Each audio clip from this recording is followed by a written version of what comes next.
Oremos juntos.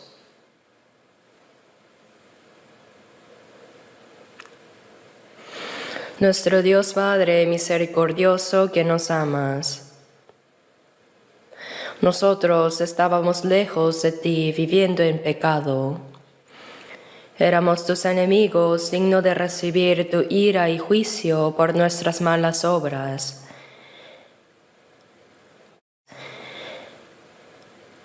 Pero cuando aún no te conocíamos, tú nos amaste primero, y el Señor Jesús recibió la maldición y el juicio que merecíamos recibir, y con su preciosa sangre que derramó, limpió nuestros pecados para siempre, nos libró del juicio y la maldición y nos salvó sin mérito alguno de nuestra parte. Te agradecemos por esa gracia tan grande.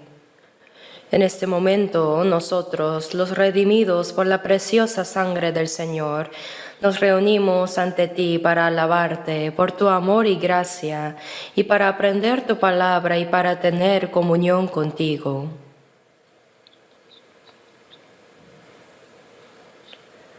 Creemos que en este momento también estás presente entre nosotros.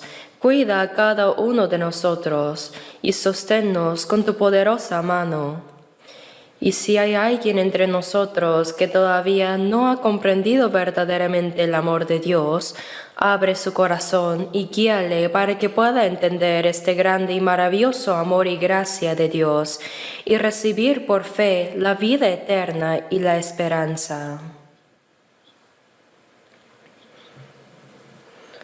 Señor, levanta a cada uno de nosotros como personas completas en Cristo. Y guíanos para que podamos estar sin vergüenza ante la gloria del Señor, que regresará muy pronto.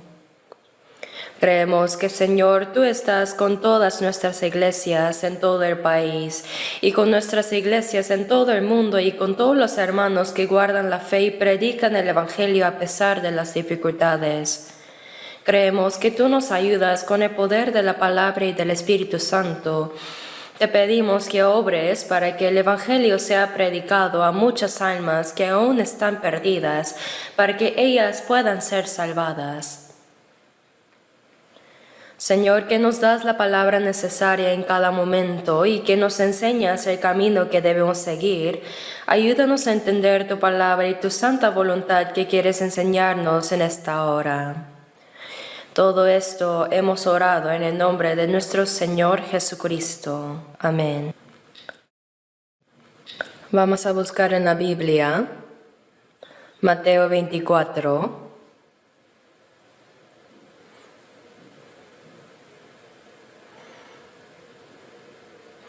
Mateo 24.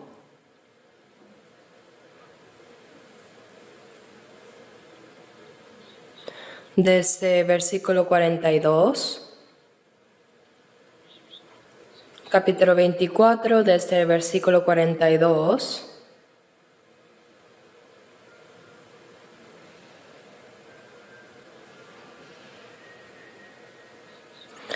Hasta el 44, se los leo. Mateo 24, 42 y 44. Velad pues, porque no sabéis a qué hora ha de venir vuestro Señor. Pero sabed esto, que si el padre de familia supiese a qué hora el ladrón habría de venir, velaría, y no dejaría minar su casa. Por tanto, también vosotros estad preparados, porque el Hijo del Hombre vendrá a la hora que no pensáis. ¿Hasta ahí?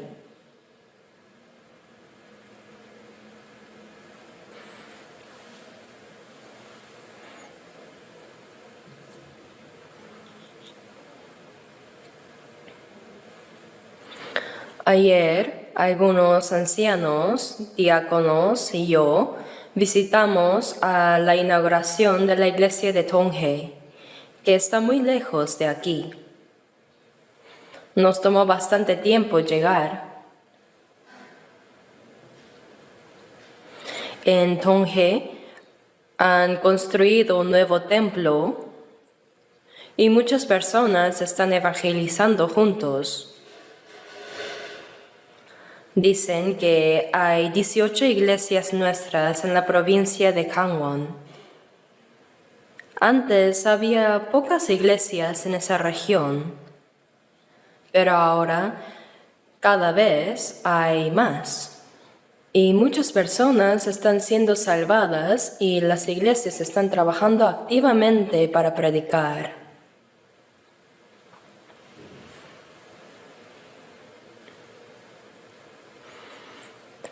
No solo en nuestro país,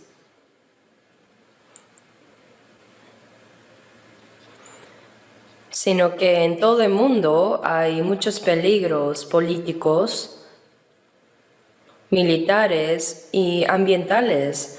Al ver todo eso, sentimos más profundamente que el día de la segunda venida del Señor está muy cerca. En Marcos 13:29 Jesús dijo: «Cuando veáis que suceden estas cosas, conoced que está cerca a las puertas». Tanto en el Antiguo como en el Nuevo Testamento hay muchas referencias sobre la segunda venida de Cristo. Todas las demás profecías en la Biblia ya se han cumplido con precisión. Y ahora lo único que queda es el regreso del Señor. La segunda venida del Señor será el día en que termine la obra de la salvación de Dios y el día en que juzgará a todas las personas de esta tierra. Sabemos que ese final está muy cerca. Por eso hoy quiero hablarles sobre la segunda venida de Jesús.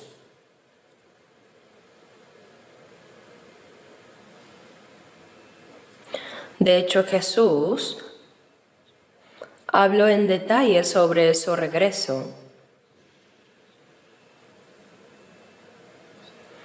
Y los apóstoles también nos hablaron de diversas maneras sobre su segunda venida. En la palabra que hemos leído, Mateo 24:42 dice: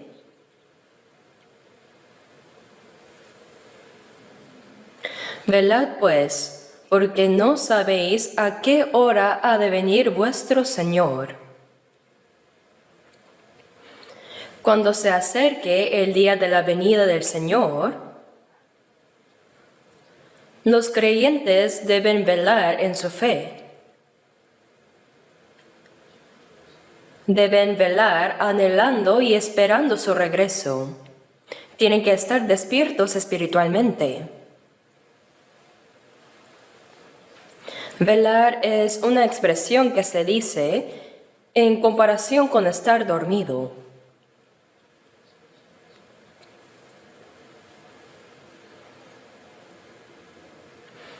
Los cristianos salvos que han recibido la nueva vida y que tienen la esperanza eterna, ahora deben llevar una vida cristiana despierta ante los ojos de Dios. Por eso dice: velad pues, porque no sabéis a qué hora ha de venir vuestro Señor.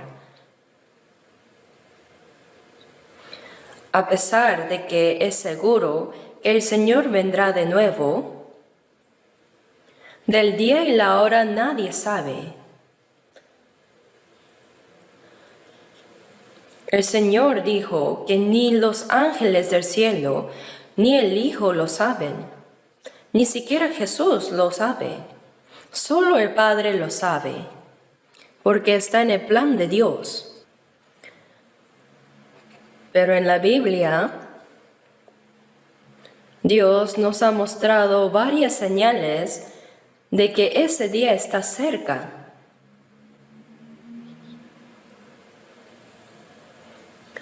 Aquí Jesús dijo: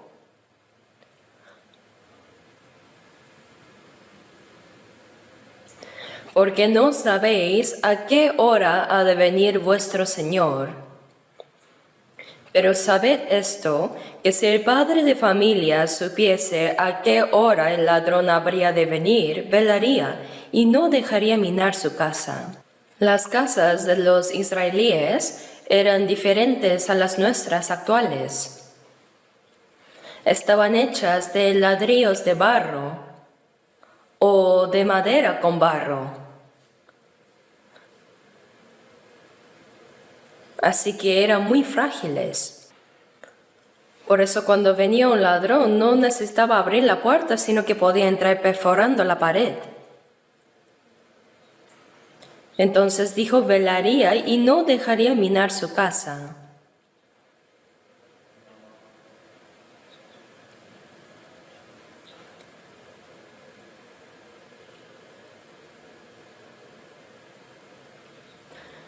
Si el dueño de la casa supiera a qué hora vendría el ladrón, parece que había muchos ladrones en aquel tiempo. El ladrón no avisa cuándo vendrá. No avisa que vendrá tal día a tal hora, sino que viene cuando la gente está profundamente dormida en la madrugada. Así de repente, los ladrones perforan la casa. Entran y a veces dañan a las personas y se llevan los objetos de la casa.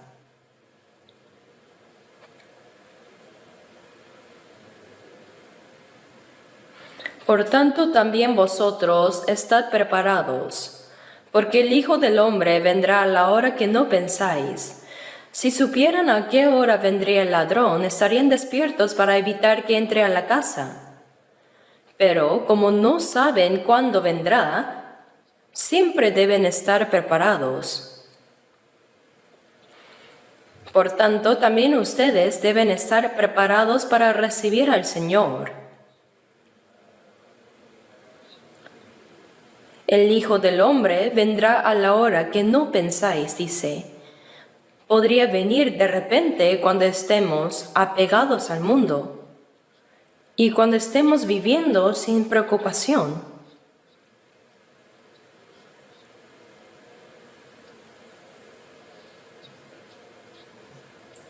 Ahora realmente podemos saber que el día del regreso del Señor está cerca a través de varias señales. Hay muchas señales de la segunda venida en la Biblia. Entonces veamos brevemente Mateo 24:3. Mateo 24, versículo 3. Mateo 24:3 dice, y estando él sentado en el monte de los olivos, los discípulos se le acercaron aparte diciendo, dinos, ¿cuándo serán estas cosas y qué señal habrá de tu venida y del fin del siglo?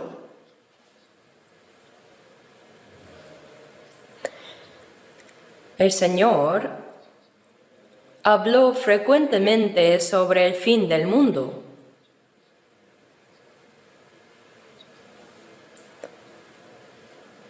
Cuando los discípulos estaban con Jesús en el monte de los olivos, durante el día Él enseñaba a muchas personas en el templo de Jerusalén o afuera, mientras que por las noches estaba en el monte de los olivos tranquilamente con sus discípulos, orando y a veces durmiendo bajo el rocío.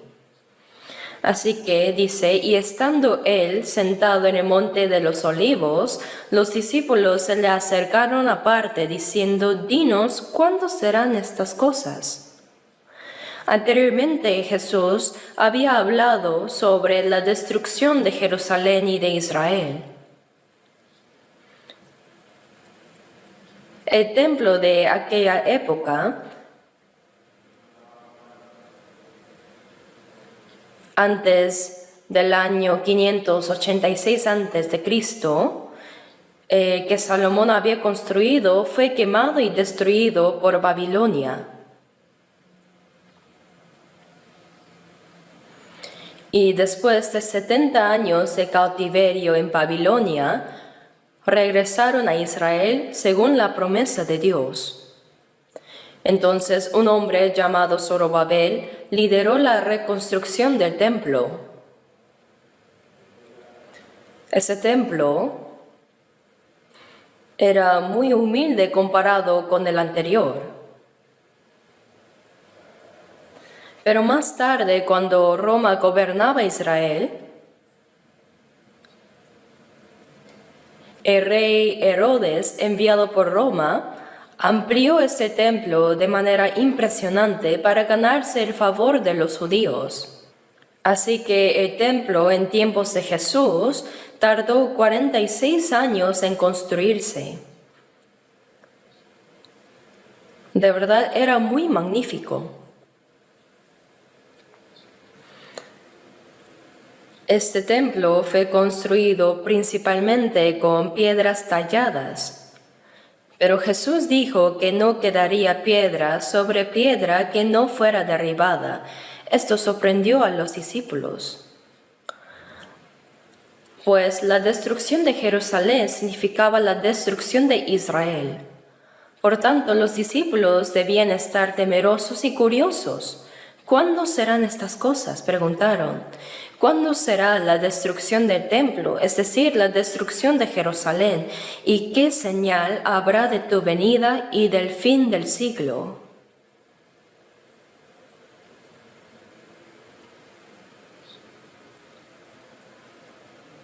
El Señor había dicho que Israel sería destruido y los judíos dispersados por todo el mundo, mientras que el Evangelio se extendería por todas las naciones. Entonces los discípulos le preguntaron: Señor, ¿cuándo serán estas cosas? ¿Y qué señal habrá de tu venida y del fin del siglo?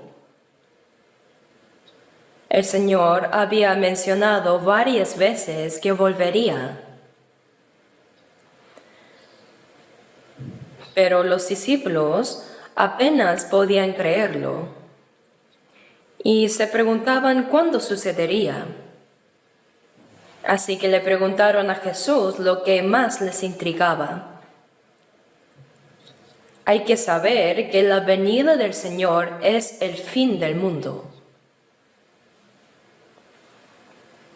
La razón por la que Dios ha permitido que continúe la historia de la humanidad es para que el Evangelio que comenzó en Jerusalén después de que Cristo murió en la cruz y resucitó se extienda hasta los fines de la tierra. Al final, las personas que se salven por la fe serán completamente separadas de las no salvos. Serán clasificados los que irán al cielo y los que irán al infierno. El Señor regresará cuando venga el fin. Por eso preguntaron: ¿qué señal habrá de tu venida y del fin del siglo? Él había dicho que habría señales antes de ese día.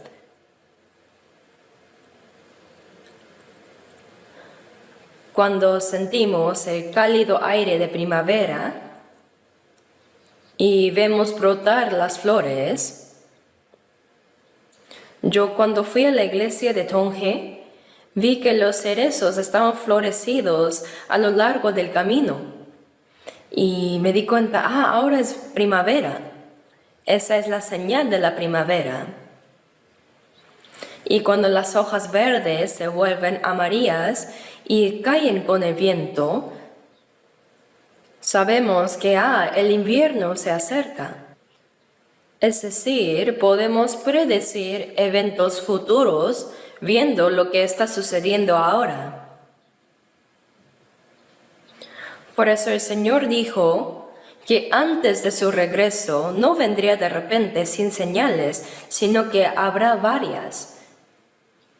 Ellos le preguntaron: ¿qué señales habrá antes de ese día? Esto es algo que también nos intriga mucho, ¿verdad? Así que Jesús respondió de varias maneras. En Mateo 24:7 dice: porque se levantará nación contra nación y reino contra reino, y habrá pestes y hambres y terremotos en diferentes lugares, y todo esto será principio de dolores. Entre varias señales, las naciones lucharán entre sí. Este es un conflicto ideológico. Incluso en nuestro país, aunque somos del mismo pueblo, debido a la ideología, las personas bajo el régimen comunista de Corea del Norte y nosotros en el mundo libre no podemos coexistir, por lo que hemos tenido guerras y aún estamos en un estado de alta tensión, ¿verdad? Sí, las naciones luchan entre sí. Esto ocurre no solo en nuestro país, sino en muchas partes del mundo. También se levantará reino contra reino. Se refiere a las guerras entre las naciones. Existe la amenaza de guerra. Muchas personas murieron debido a la Primera y Segunda Guerra Mundial. Y si estalla la última guerra, no será una guerra en un país, sino de todo el mundo. Entonces, no solo muchas personas morirán, sino que terminará la historia de la humanidad. Según la Biblia, como sabemos, la última guerra será nuclear.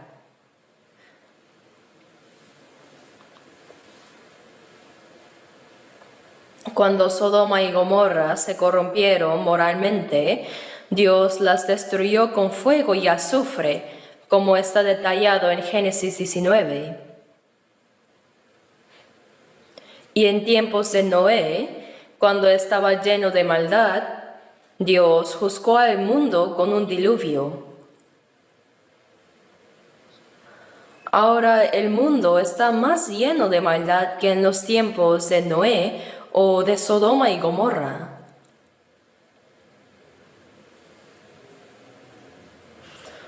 Realmente solo queda el juicio final de Dios. Pero la razón por la que Dios aún no ha juzgado al mundo, según 2 de Pedro 3:8, es porque para con el Señor un día es como 1000 años, y 1000 años como un día. Y Él es paciente para con nosotros, no queriendo que ninguno perezca, sino que todos procedan al arrepentimiento. Dios está esperando pacientemente que más almas no salvas reciban la salvación. Pero aunque Dios espera con paciencia, también tiene un límite.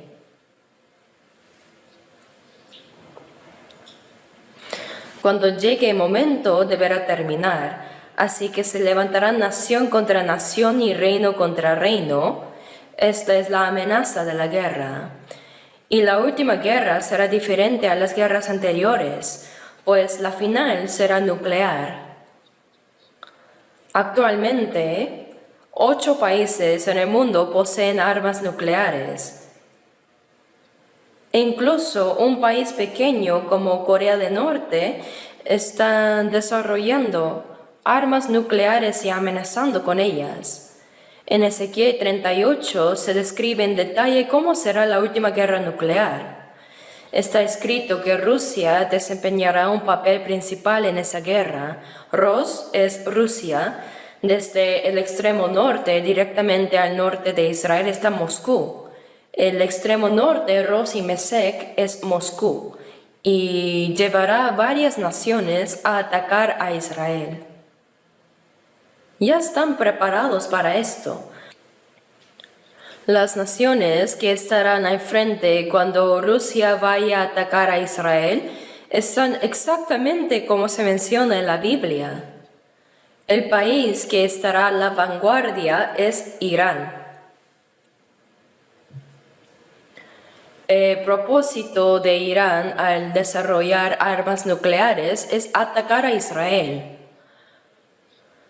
Y Rusia los apoya desde atrás. Aunque no se sabe exactamente cuántas armas nucleares han fabricado, las han escondido en bajo tierra. Por eso dice que han matado al menos a 4 científicos iraníes que desarrollaban armas nucleares, que yo sepa.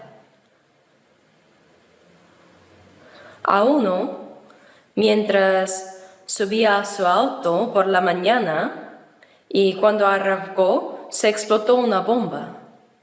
Así, de varias maneras, han muerto entre 4 y 6 personas. Porque Israel no lo tolera.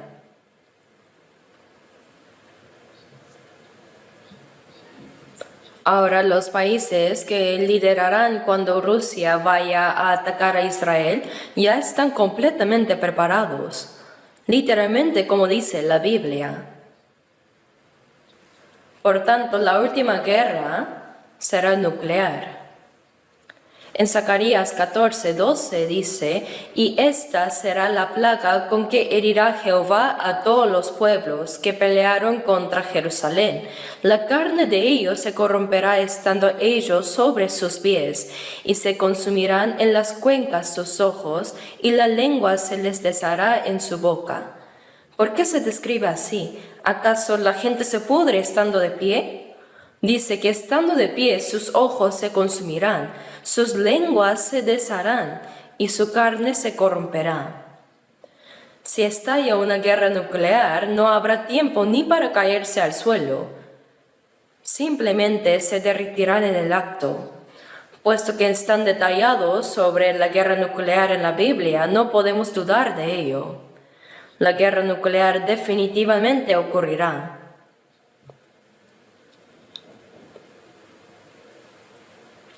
Por eso se levantará nación contra nación y reino contra reino.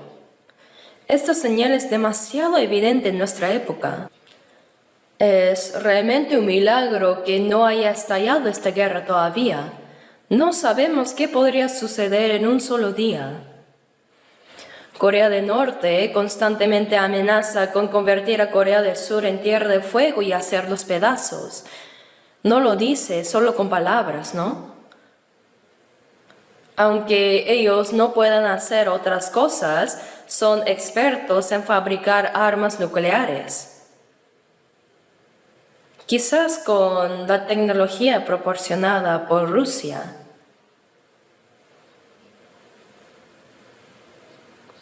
Por eso se jactan de ser una potencia militar de primer nivel mundial.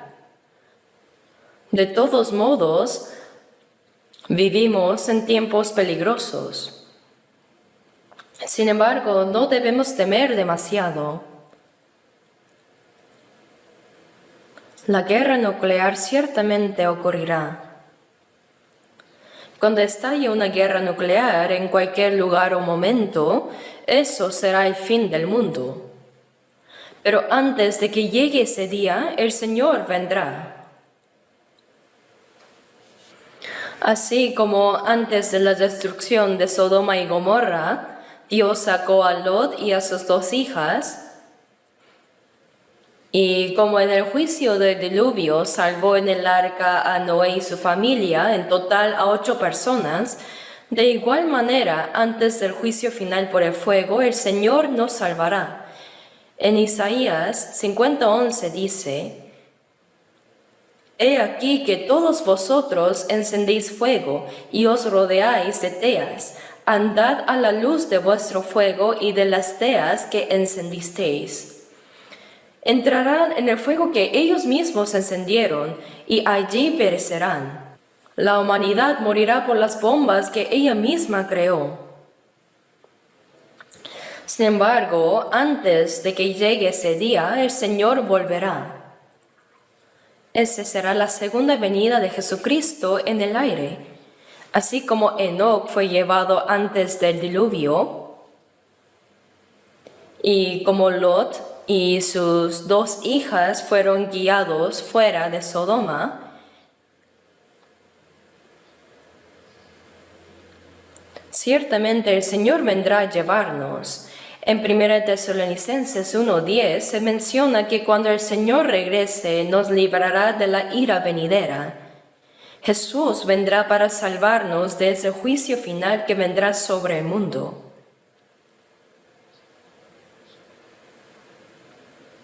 Por eso, cuando suceden estas cosas, no debemos temer, sino velar espiritualmente y prepararnos para recibir al Señor, recordando que su regreso está muy cerca. Y en Mateo 24, versículos 7 y 8 dice: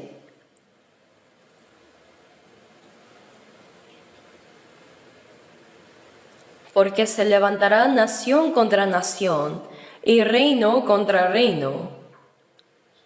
Y habrá pestes y hambres y terremotos en diferentes lugares, y todo esto será principio de dolores. Habrá hambres en diferentes lugares. Y en Lucas 21 también se mencionan pestes, es decir, pestilencias, y luego terremotos, que son desastres naturales.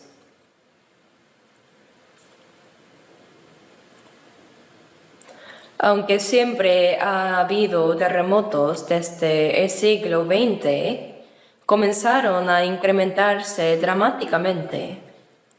Y ahora ocurren tantos en un solo año que muchísimas personas mueren a causa de ellos.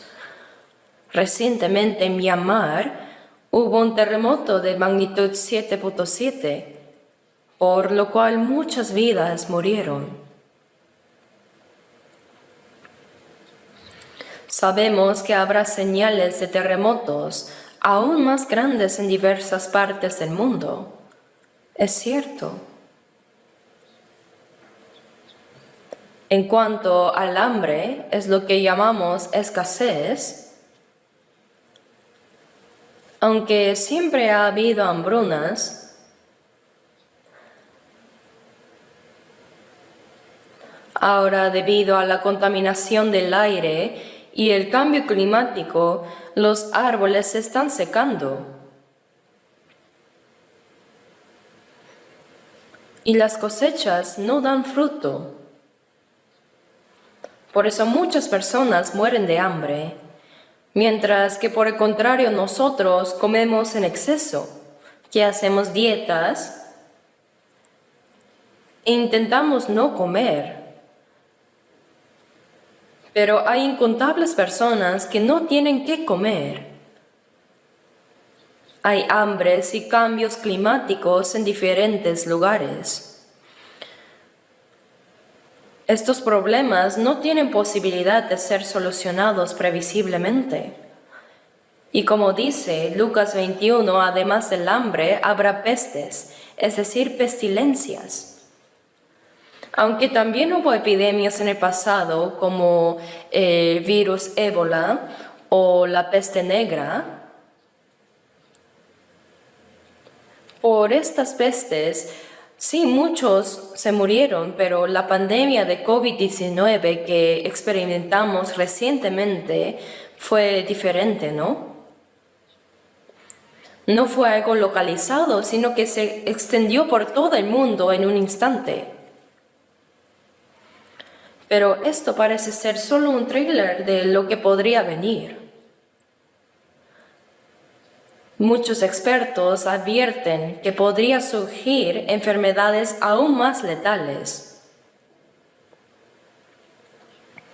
Por eso debemos mantenernos sobrios.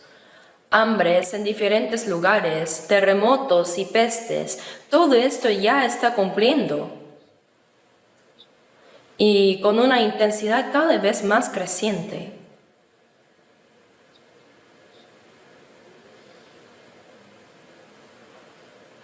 Dice, todo esto será principio de dolores. El principio de dolores es el juicio final que Dios traerá sobre este mundo para juzgar a los impíos. Y debemos entender que esto ya ha comenzado en nuestra generación. Será principio de dolores. Luego en el versículo 11 dice que muchos profetas se levantarán y engañarán a muchos. Esta es otra señal importante que se aumentarán muchos falsos profetas. Aunque ya existían en los tiempos del Antiguo Testamento, hoy en día hay una cantidad impresionante. Muchos de ellos se levantan y engañan a tanta gente. ¿Se han preguntado cuántos podrían ser? Lo curioso es que ninguno de ellos se presenta como falso. Ellos mismos dicen que son verdaderos. Algunos son herejías absurdas, pero otros se presentan de manera muy piadosa, incluso fingiéndose ser santos, tal como el mismo Satanás se disfraza como ángel de luz. Por eso en Mateo 7:21 dice: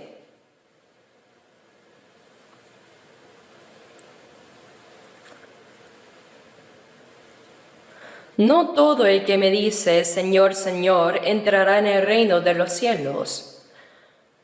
Aparecen muchos profetas falsos que claman Señor, Señor, y engañan a muchas personas. Hoy en día hay muchísimas iglesias, denominaciones, pastores, y todos parecen muy fervorosos.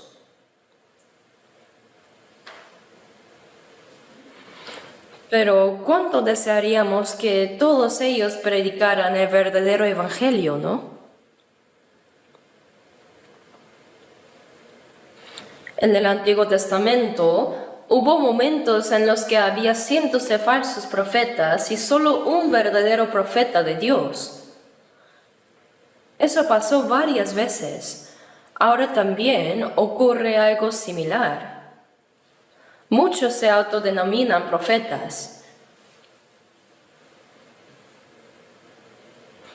pero al ver sus acciones, se nota que no tienen la experiencia de haber nacido de nuevo y enseñan falsedades.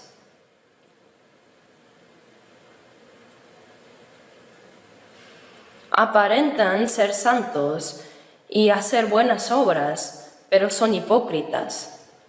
Abundan los falsos creyentes, y por eso es tan difícil encontrar hoy en día a alguien que verdaderamente predique el Evangelio de Dios. En Corea del Sur hay muchísimos cristianos, y vivimos en una época en la que el cristianismo se ha difundido por todo el mundo. Sin embargo, lo extraño es que es sumamente difícil encontrar a alguien que de verdad ha nacido de nuevo.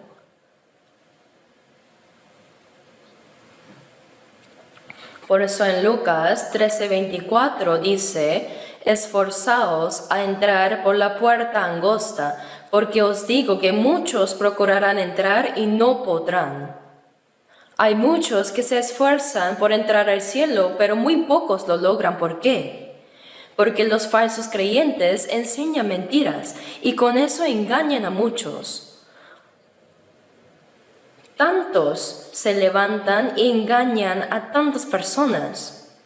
Como son muchos, la gente piensa que eso es verdad.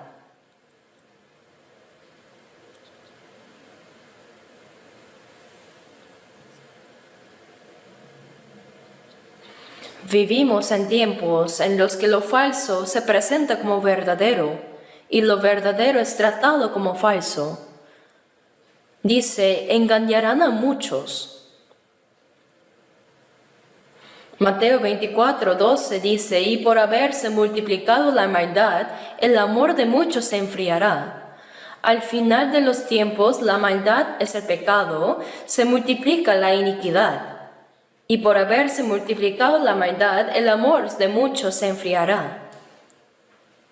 La gente se traiciona entre sí, predomina el individualismo, el egoísmo es extremo y el amor desaparece.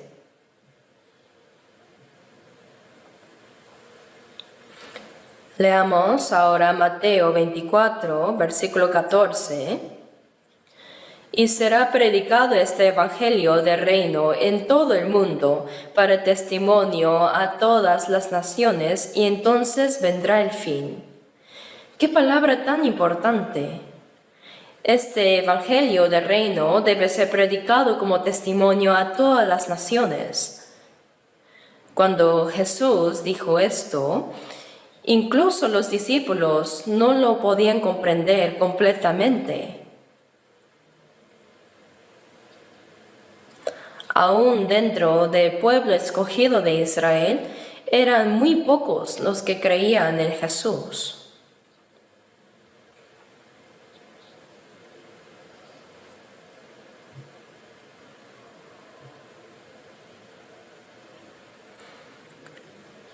Pero, ¿qué ha pasado más de 2000 años después de que Jesús dijo estas palabras?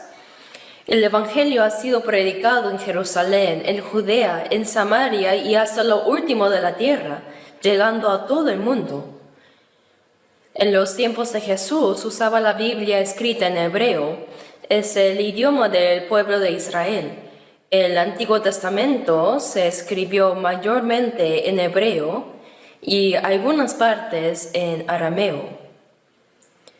Y el Nuevo Testamento, por su parte, fue escrito en griego, ya que era la época de la influencia helénica.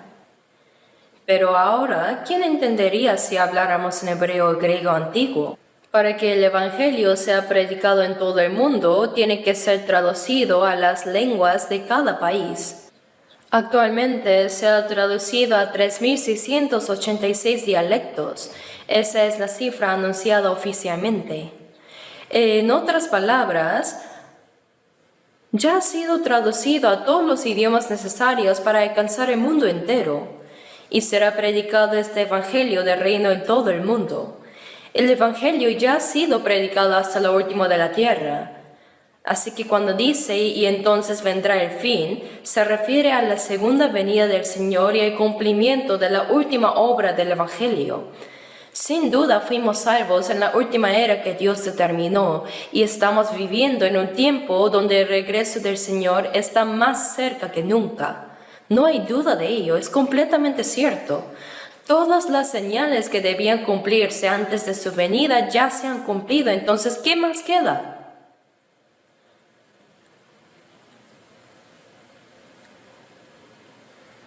Entre esas señales, una de las más importantes se encuentra en Mateo 24, versículos 32 y 34. Mateo 24, versículos 32 y 34. De la higuera aprended la parábola. Cuando ya su rama está tierna y brotan las hojas, sabéis que el verano está cerca. Así también vosotros, cuando veáis todas estas cosas, conoced que está cerca a las puertas. De cierto os digo que no pasará esta generación hasta que todo esto acontezca. Aprended la parábola de la higuera. ¿A qué simboliza la higuera? Al pueblo de Israel. Por ejemplo, en Corea, la flor nacional es la rosa de Sarón. Esta florece y se marchita repetidamente durante todo el año, resistiendo incluso los insectos que se le adhieren. Así, Corea ha sido un país que ha soportado muchas dificultades y ha sobrevivido como esa flor. De igual manera, para Israel, el árbol que lo simboliza es la higuera. ¿Y por qué la higuera? Es porque no tiene flores visibles. Pero cuando uno abre un higo, el interior es rojo, así que algunos dicen que sus flores están escondidas dentro del fruto. En el Antiguo Testamento también se menciona que cuando el pueblo de Israel desobedecía, Dios dijo: sois como los higos malos, tan malos que no se pueden comer. Cuando Israel actuaba mal, era comparado con una higuera mala. Hay un pasaje donde se dice que ese árbol se secó y murió. En Mateo 21, Jesús entró en Jerusalén temprano por la mañana y tuvo hambre. Él vio una higuera frondosa al camino y se acercó buscando fruto. Sin embargo, no encontró nada más que hojas. Entonces Jesús maldijo esa higuera y ésta se secó. Ahora bien, ¿quién maldice un árbol solo porque no tiene fruto, verdad?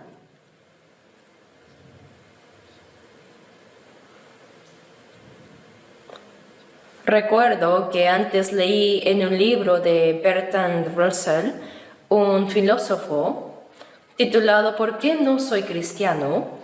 Russell quedó huérfano desde joven y fue criado por su abuela, una fiel cristiana. A pesar de eso, él nunca creyó y murió siendo ateo. En ese libro, una de las razones que él da por las que no puede creer en Jesús es justamente este episodio, que Jesús maldijo la higuera. Dijo que si alguien fuera a buscar caquis a un árbol, pero al no encontrar ninguno, sacara un hacha y lo cortara, eso sería cosa de un loco. Así pensaba él. Dijo, aunque Jesús tuviera poder, ¿cómo puede justificar que haya hecho eso? Pero lo que Russell no entendía es que los milagros de Jesús siempre tienen un significado oculto. La higuera frondosa, pero sin fruto, representa al pueblo de Israel en aquel tiempo. Por fuera fingían ser el pueblo escogido por Dios, aparentaban ser piadosos y espirituales, pero por dentro no había ningún fruto que Dios buscaba. Esa era la verdadera condición espiritual de Israel. Dios les envió al Mesías, pero no creyeron en él. Así que indicó que el pueblo de Israel sería maldecida y destruida. La higuera que fue maldecida y se secó representaba a Israel que pronto había de ser maldecido por rechazar a Cristo. Pero no significa que Israel quedaría maldito para siempre. En Mateo 24:32, leamos de nuevo. De la higuera aprender la parábola. Cuando ya su rama está tierna y brotan las hojas, sabéis que el verano está cerca. Así también vosotros, cuando veáis todas estas cosas, conoced que está cerca a las puertas. Yo mismo planté una higuera en una maceta, y durante el invierno parecía completamente seca como muerta. Entonces estuve a punto de arrancarla y tirarla, pero pensé, ¿y si revive? Así que decidí dejarla ahí. Ahora que la primavera ha pasado y se acerca el verano, las ramas de la higuera se enternecieron y las hojas comenzaron a brotar. Y dije, sí, está viva. Así, la nación de Israel fue destruida por Roma en el año 70 después de Cristo. Y a partir del año 135 después de Cristo, los judíos fueron dispersados por todo el mundo sin que se les permitiera vivir en su tierra. Fueron completamente expulsados. Se dispersaron en más de 100 países del mundo y en cada lugar al que llegaba eran tratados como demonios que mataron a Cristo y sufrían masacres constantemente. Por eso en todos los rincones, los judíos ocultaban su identidad para poder sobrevivir. La nación fue destruida por Babilonia 586 años antes de la venida de Jesús. Y fueron expulsados de su tierra a partir del año 70 después de Cristo. Y con mayor precisión desde el año 135 después de Cristo. Fueron dispersados por todo el mundo. Y durante 2000 años, ¿dónde estaban? Su nación desapareció, pero ese pueblo que había dejado de existir por 2000 años regresó a esa tierra. Pero esa tierra de Canaán, donde vivían los israelíes, y la región del Medio Oriente ya estaban ocupadas por aquellos que adoraban a Alá. Mahoma inventó un falso dios llamado Alá que decía que era el Dios verdadero y se proclamó profeta de Alá. Y mucha gente lo siguió.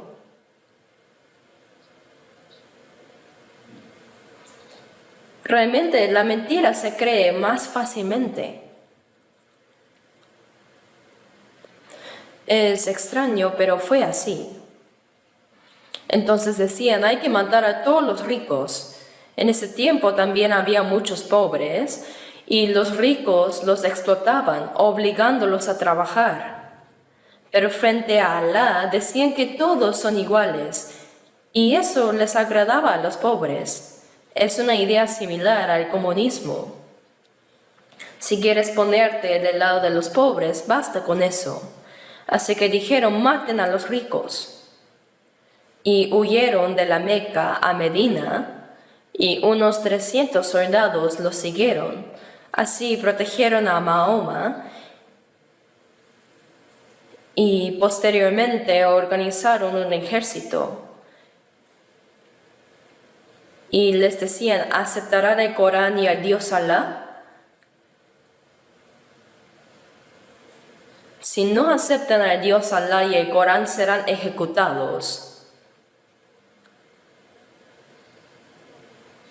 Así fue como ellos ganaron.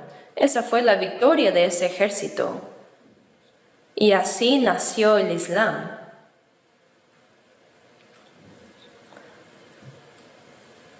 Hoy en día, los musulmanes dominan el Medio Oriente y hay unos 50 países islámicos en el mundo. Es impresionante. Entonces el pueblo de Israel fue completamente dispersado y esa tierra fue ocupada por musulmanes que adoraban a Alá. Pero ¿cómo es que el pueblo de Israel pudo reunirse de nuevo, entrar en esa tierra, derrotar a las poderosas fuerzas árabes que adoraban a Alá y arrebatar esa tierra para convertir el desierto en tierra fértil y fundar una nación? Imagínense eso. Es algo con menos de 1% de probabilidad. Pero la Biblia dijo que cuando el Evangelio sea predicado hasta lo último de la tierra, Israel será restaurado. Cuando la rama de la higuera está tierna y brotan las hojas, eso significa que Israel está siendo restaurado. Sabed que el Hijo del Hombre está cerca a las puertas. Ese pueblo que estuvo destruido y desaparecido por más de 2000 años, de repente se independizó en nuestra época, el 14 de mayo de 1948. Y en cada una de las 4 guerras de Medio Oriente, ese pequeño país venció a las poderosas fuerzas árabes y establecieron una nación. El número total de judíos en el mundo no llega ni a 20 millones. Probablemente ni siquiera alcanza la población del área metropolitana de Corea del Sur. Sin embargo, ellos presionaron a las fuerzas árabes del Medio Oriente, establecieron una nación y se convirtieron en una potencia económica mundial.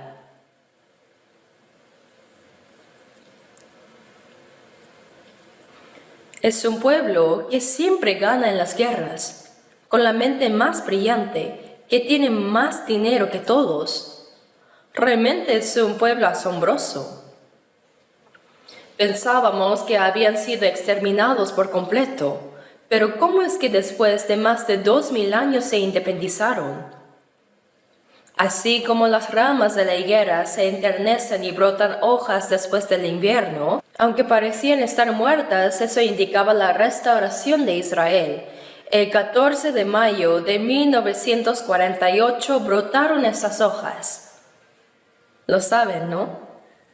Pensábamos que estaban muertos, pero esa nación de Israel que había desaparecido se convirtió en nación después de más de 2000 años. Eso no tiene precedentes en la historia del mundo. En Jeremías 31 dice que mientras no desaparezcan las leyes de la luna y de las estrellas, tampoco desaparecerá la nación de Israel. Ciertamente volverá a ser nación.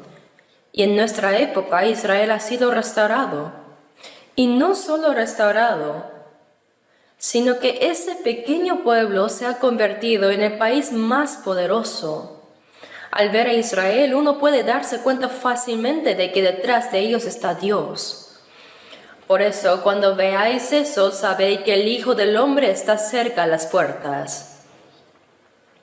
La restauración de Israel es la señal más clara que Dios nos ha dado para mostrarnos que el día de la venida del Señor está muy cerca.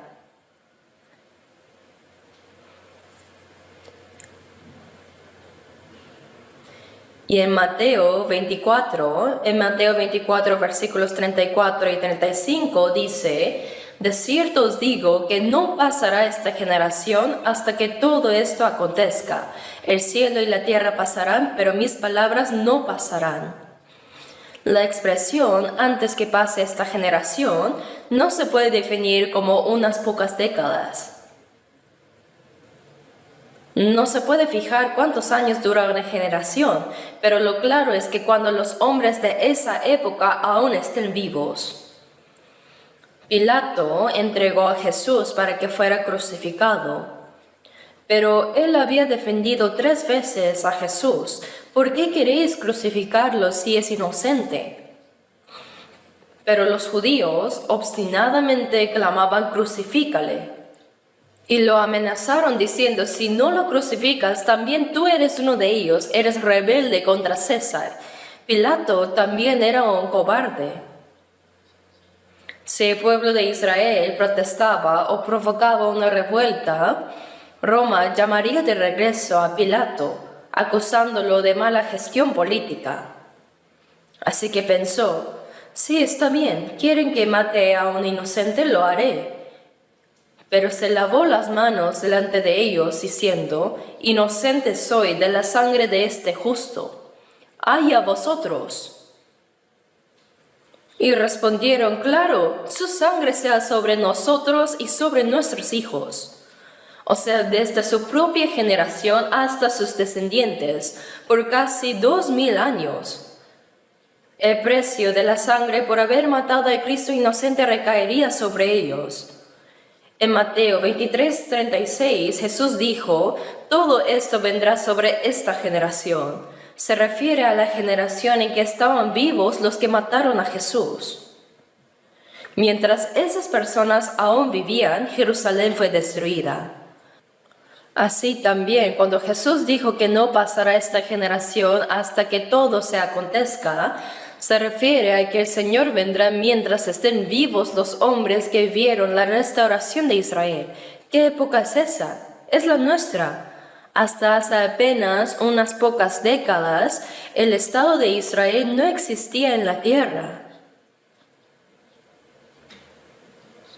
Esta tierra se había convertido en desierto y estaba completamente ocupado por los musulmanes, los enemigos tenaces de Israel.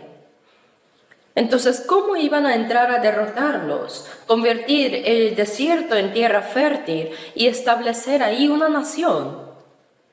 Desde el punto de vista humano era absolutamente imposible. Pero cuando es imposible, Dios lo hace posible para mostrarnos que ha sido su obra. ¿Qué más podría ser sino la obra de Dios? Toda la historia de Israel está llena de milagros. Cuando pecaban, eran completamente destruidos, pero no podían ser destruidos eternamente, pues si no dirían que Dios está muerto. Por eso, aunque Israel fue maldecida a causa de su pecado, Dios lo restauró para demostrar que Él sigue vivo. Ahora ya pasó la destrucción de Israel y hemos entrado de lleno en la era de su restauración. A través de esta palabra, podemos creer que el Señor vendrá mientras aún estemos vivos. Sí, el Señor vendrá mientras estemos vivos. ¿No es esto un asunto de suma importancia? ¿Acaso piensan será cierto? Así será sin duda, ya lo verán.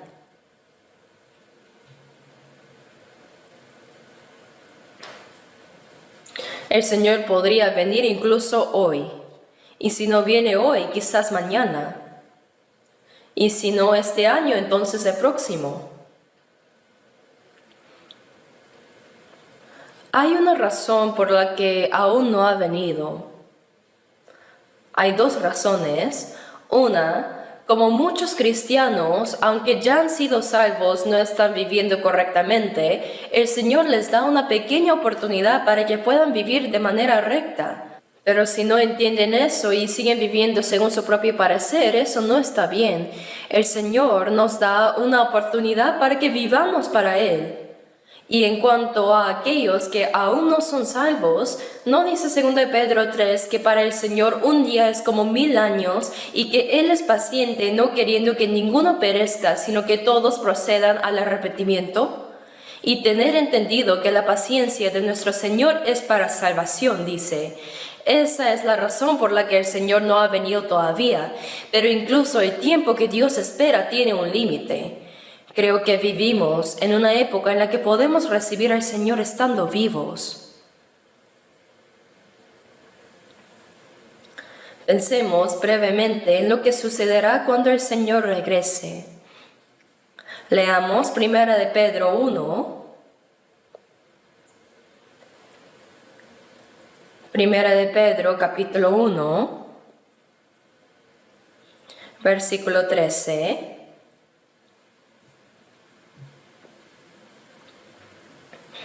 Leamos juntos el versículo 13. Por tanto, ceñid los lomos de vuestro entendimiento, sed sobrios y esperad por completo en la gracia que se os traerá cuando Jesucristo sea manifestado. Ceñir los lomos del entendimiento significa... Es como una persona que va a salir de viaje, se viste, se ciñe el cinturón y se calza los zapatos. Así nosotros debemos prepararnos para recibir al Señor que vendrá otra vez. Ceñir los lomos de nuestro entendimiento implica tener el corazón preparado y velar. Y ser sobrios significa estar alertas. Y dice, esperad por completo en la gracia que se os traerá cuando Jesucristo sea manifestado. Cuando Jesucristo venga, habrá una gracia que nos dará. La primera vez que el Señor vino, murió en la cruz para perdonar nuestros pecados y fuimos salvos por esa gracia. Pero ¿cuál será la gracia que Él nos traerá cuando vuelva por segunda vez?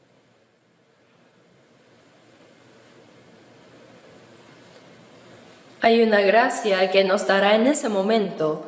Lo poco que hayamos hecho y vivido para el Señor será recompensado con una gracia inmensamente grande.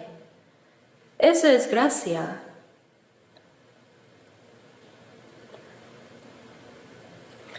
Nuestra obediencia, nuestros esfuerzos y sacrificios por el Señor en realidad no son gran cosa.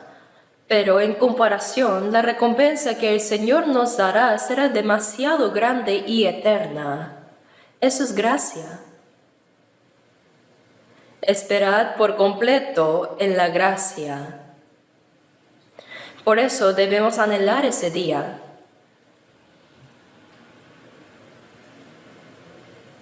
Hebreos capítulo 3 está adelante antes de Santiago, Hebreos 10. Hebreos capítulo 10, versículo 37, Hebreos 10, 37, leamos juntos. Porque aún un poquito y el que ha de venir vendrá y no tardará. Dice que dentro de un poquito, Pero uno podría pensar, hace tiempo que dijo eso y aún no ha venido. Para nosotros parece mucho tiempo, ¿verdad? Pero para Dios, como dice en Salmos 90, versículo 4, 1000 años son como el día de ayer que pasó y como una de las vigilias de la noche. Pasa muy rápidamente. Para Dios, 1000 años son como un solo día y un solo día como 1000 años. Así que desde la perspectiva de Dios es aún un poquito. Él prometió: el que ha de venir vendrá y no tardará. El regreso del Señor es una promesa segura, sin falta se cumplirá.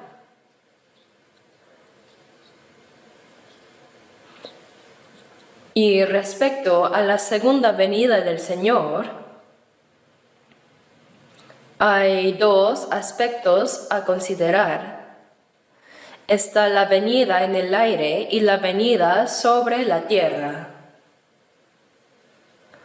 En cuanto a la venida en el aire, en Mateo 24:40 dice: estarán dos en el campo, el uno será tomado y el otro será dejado. Dos mujeres estarán moliendo en un molino, la una será tomada y la otra será dejada. En Lucas 17 también dice: estarán dos en una cama, el uno será tomado y el otro será dejado. Esto sucederá cuando venga el Señor. Dos personas estarán trabajando en el campo y de repente una será tomada por el Señor y la otra quedará. Las mujeres estarán moliendo, es decir, preparando comida.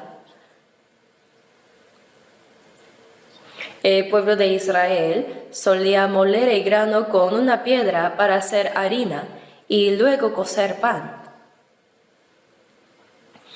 Pero mientras estén trabajando, de repente una mujer subirá y la otra quedará. Dos hombres estarán acostados en una misma cama, pero uno subirá mientras que el otro quedará. Ya sea que estemos yendo al trabajo, haciendo negocios o cualquier otra actividad durante el día, mientras estemos trabajando diligentemente, el Señor podría llevarnos por la mañana o por la noche. La hermana que era salva subió sin más mientras preparaba la comida. Se olía que la comida se estaba quemando, pero no había nadie. El esposo viene: amor, amor, se está quemando. Gritó, pero no había nadie ahí. Cuando la esposa es salva pero el esposo no, pueden suceder cosas así. Ella se fue. Aunque estaba profundamente dormido durante la noche, incluso si uno duerme, si es salvo será llevado, sea de día, de mañana o de noche, no sabemos cuándo el Señor vendrá. Por eso siempre debemos estar preparados para recibirle. Vamos a buscar juntos 1 Tesalonicenses, capítulo 4, versículo 16. 1 Tesalonicenses 4, versículos 16 al 18. 1 Tesalonicenses 4, desde el versículo 16. Porque el Señor mismo, con voz de mando, con voz de arcángel y con trompeta de Dios, descenderá del cielo, y los muertos en Cristo resucitarán primero. Luego nosotros, los que vivimos, los que hayamos quedado, seremos arrebatados juntamente con ellos en las nubes para recibir al Señor en el aire, y así estaremos siempre con el Señor. Por tanto, alentaos los unos a los otros con estas palabras. Aquí dice que el Señor mismo descenderá del cielo con voz de mando, con voz de arcángel y con trompeta de Dios. Esto se refiere a la segunda venida en el aire. Se oirá la voz temible de los ángeles y la trompeta de Dios.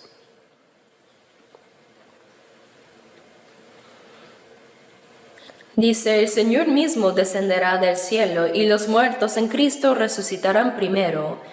Son aquellos que murieron habiendo recibido la salvación en Cristo. Ellos resucitarán primero.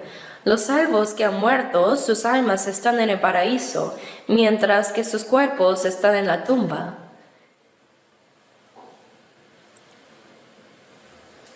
Ellos serán los primeros en resucitar con cuerpos incorruptibles. Luego, nosotros, los que aún vivimos en esta tierra, seremos arrebatados juntamente con ellos en las nubes para recibir al Señor en el aire, y así estaremos siempre con el Señor.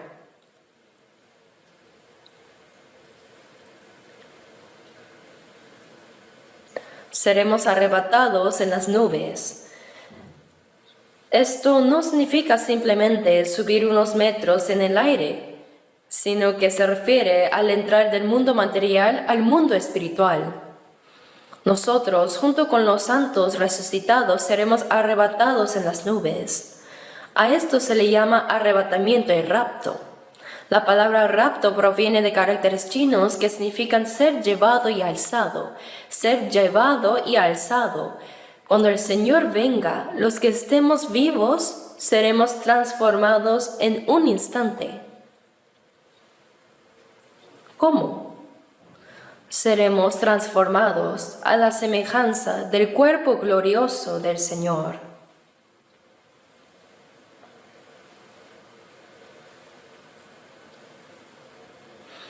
Busquemos en 1 Corintios 15, versículo 51. 1 Corintios 15, 51.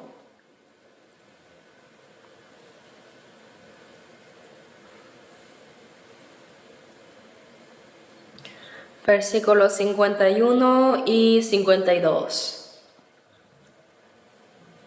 1 Corintios 15, versículos 51 y 52. Leamos juntos.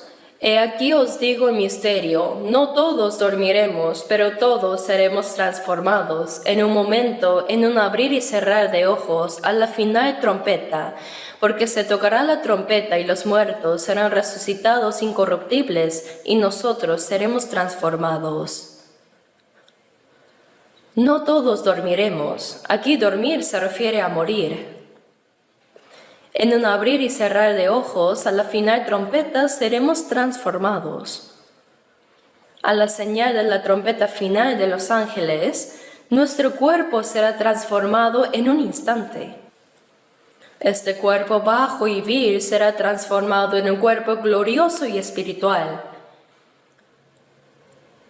Dice, porque se tocará la trompeta y los muertos serán resucitados incorruptibles. Este cuerpo nuestro se corromperá después de la muerte, pero luego viviremos con un cuerpo espiritual incorruptible y nosotros también seremos transformados. Leamos el versículo 54. Y cuando esto corruptible se haya vestido de incorrupción y esto mortal se haya vestido de inmortalidad, entonces se cumplirá la palabra que está escrita: sorbida es la muerte en victoria. Y cuando esto corruptible se haya vestido de incorrupción y esto mortal se haya vestido de inmortalidad, entonces se cumplirá la palabra que está escrita: sorbida es la muerte en victoria. Esto significa que la muerte ya no tendrá ningún poder. Así seremos transformados en un cuerpo eterno que jamás morirá. Los resucitados tendrán un cuerpo espiritual glorioso. Esta es la mayor esperanza de los cristianos. Tienen que creer en estas palabras. Algunos dicen, pero hay que ver. No es así. El repulsivo gusano que comía hojas se encierra en un capullo y luego emerge como una mariposa y vuela. Las mariposas ven la televisión que cruzan los inmensos mares incluso. Así, también nosotros seremos transformados gloriosamente y nos presentaremos ante el Señor. Nosotros anhelamos y esperamos ese día.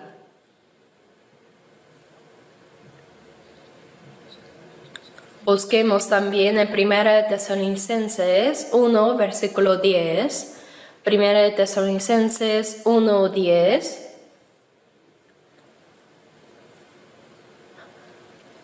Leamos juntos. Y esperar de los cielos a su Hijo, al cual resucitó de los muertos, a Jesús, quien nos libra de la ira venidera. Y esperar de los cielos a su Hijo, al cual resucitó de los muertos. Esto se refiere a la venida en el aire, a Jesús, quien nos libra de la ira venidera. Cuando venga la ira futura de Dios sobre esta tierra, Jesús nos llevará antes de que caiga su juicio.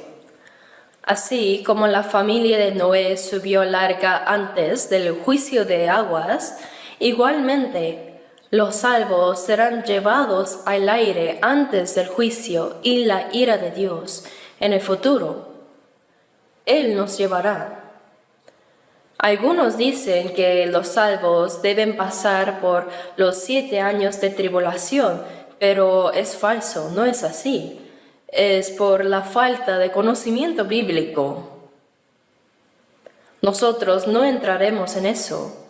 Cuando el Señor venga en el aire, Dios nos llevará con Él. Después de la venida en el aire, habrá un periodo de 7 años antes de la venida a la tierra. Durante ese tiempo sucederán varias cosas. Veamos un poco más en la Biblia. Vamos a Filipenses. Justo antes está Colosenses. Veamos Filipenses 3:20.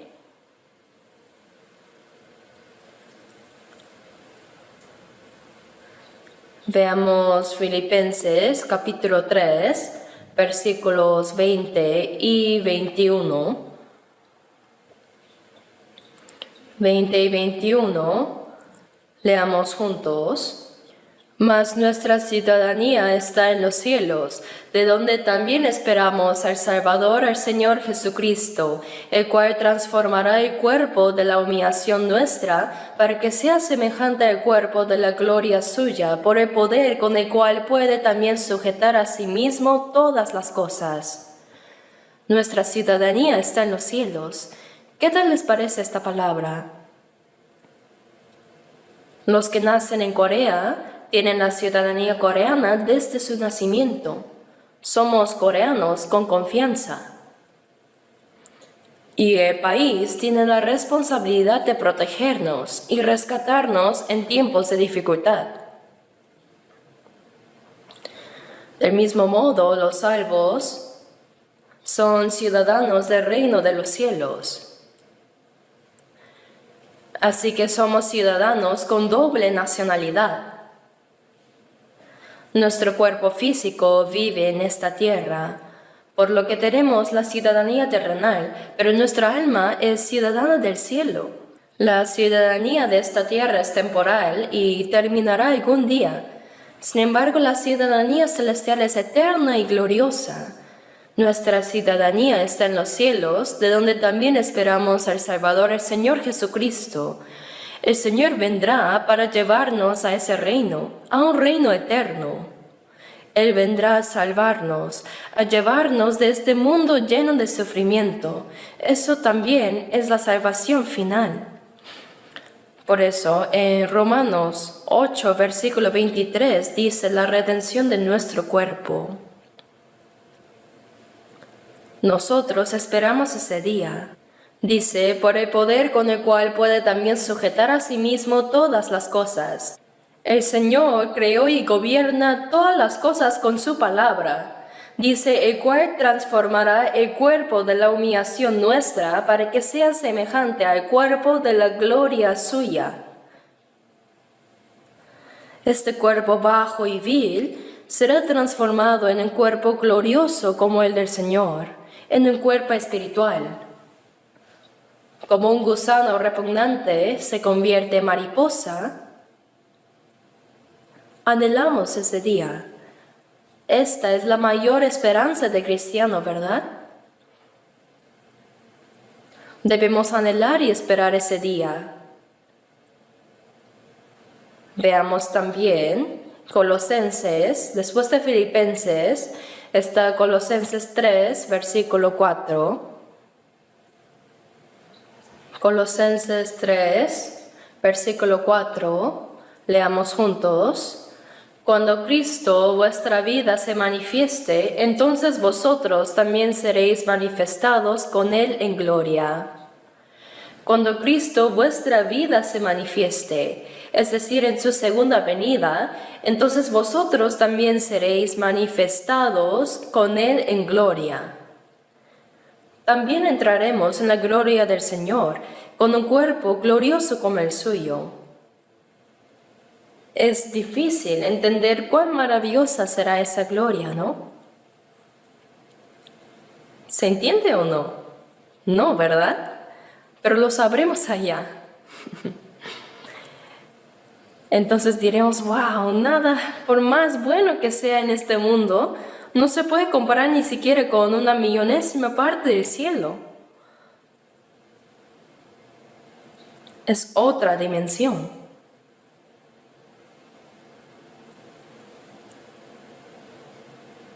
Y ahora veamos un poco más en Mateo capítulo 16. Mateo 16.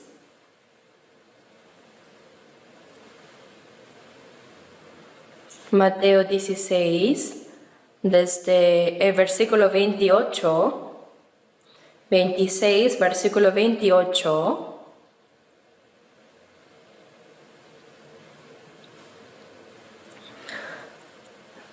Se los leo, versículo 28. De cierto os digo que hay algunos de los que están aquí que no gustarán la muerte hasta que hayan visto al Hijo del Hombre viniendo en su reino.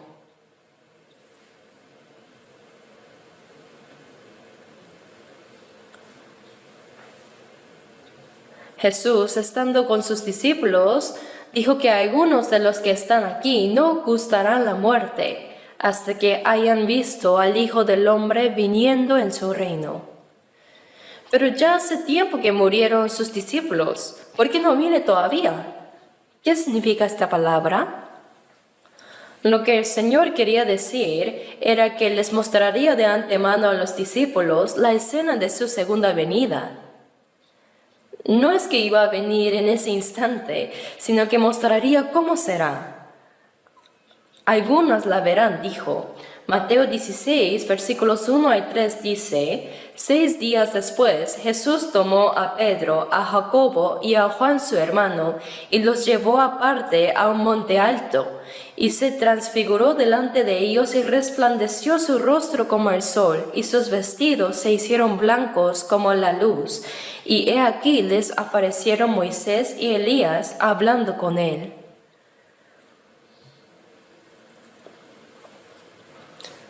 Dice, 6 días después, Jesús tomó a Pedro, a Jacobo y a Juan su hermano, y los llevó aparte a un monte alto, y de repente el cuerpo de Jesús se transfiguró. Por eso, su cuerpo resplandeció como el sol, y sus vestidos se hicieron blancos como la luz. La apariencia de Jesús se transformó repentinamente en un cuerpo glorioso. Y de repente aparecieron Moisés y Elías. Ellos estaban hablando con Jesús. Por un lado, Moisés es el representante de la ley del Antiguo Testamento. Y por otro lado, Elías es el representante de los profetas. ¿Por qué aparecieron estos dos hombres? Jesús estaba mostrando dos eventos que sucederían en su segunda venida. Pedro explicó esta escena del monte de la transfiguración en 2 Pedro 1. Busquemos en 2 Pedro capítulo 1. 2 Pedro 1, versículos 16 al 18. Desde el versículo 16 se los leo. Porque no os hemos dado a conocer el poder y la venida de nuestro Señor Jesucristo siguiendo fábulas artificiosas, sino como habiendo visto con nuestros propios ojos su majestad. Pues cuando Él recibió de Dios Padre honra y gloria, le fue enviada desde la magnífica gloria una voz que decía: Este es mi Hijo amado en el cual tengo complacencia. Y nosotros oímos esta voz enviada del cielo cuando estábamos con Él en el Monte Santo. Pedro dijo que la venida de nuestro Señor en honra y gloria no son fábulas artificiosas, sino, dice, como habiendo visto con nuestros propios ojos su majestad.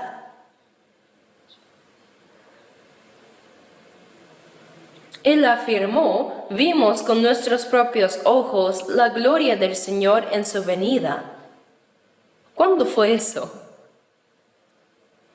En el monte de la transfiguración, en el monte alto.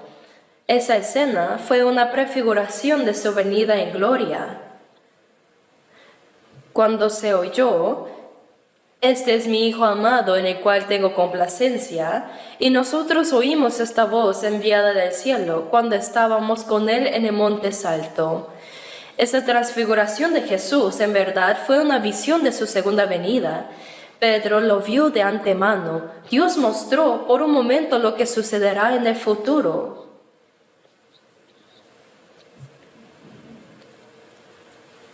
Entonces, ¿por qué aparecieron Moisés y Elías? Moisés guió al pueblo de Israel desde Egipto hasta la tierra de Canaán. Solo la vio que estaba al otro lado del río Jordán, pero no entró. Él murió antes de entrar en ella en el monte Nebo. Y Elías, en cambio, caminó con Dios, hizo el trabajo de Dios y fue llevado vivo al cielo. Moisés representa a los que mueren en Cristo y son resucitados para encontrarse con el Señor. Y Elías representa a los que estarán vivos y serán arrebatados al encuentro del Señor sin ver la muerte. Así Moisés y Elías representan a los creyentes salvos en la segunda venida del Señor. Primero, los que como Moisés murieron habiendo esperado al Señor desde lejos, y segundo, los que como Elías serán transformados estando vivos cuando el Señor venga. Nosotros pertenecemos a este segundo grupo como Elías, seremos arrebatados estando vivos. Hoy el tiempo ha pasado muy rápido, así que nos quedamos aquí y luego sigamos viendo más sobre la segunda venida de Jesús. Oremos juntos. Nuestro Dios Padre misericordioso, sabemos que el día del regreso del Señor, tal como prometiste, está muy cerca. Este mundo está lleno de pecado, de mentira y de injusticia. Sabemos que el día del juicio del Señor está cerca.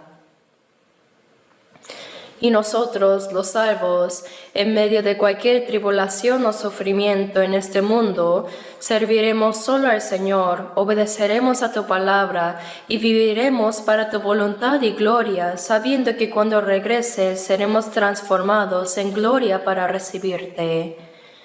Señor, en medio de esta gloriosa esperanza que nos has dado, no dejes que nuestros corazones se desvíen hacia las vanidades del mundo, ni que vivamos conforme a los deseos de la carne, sino dirige todas nuestras vidas para que podamos vivir correctamente, obedeciendo y anhelando la venida del Señor que nos salvó para tu gloria. En el nombre de nuestro Señor Jesucristo oramos. Amén.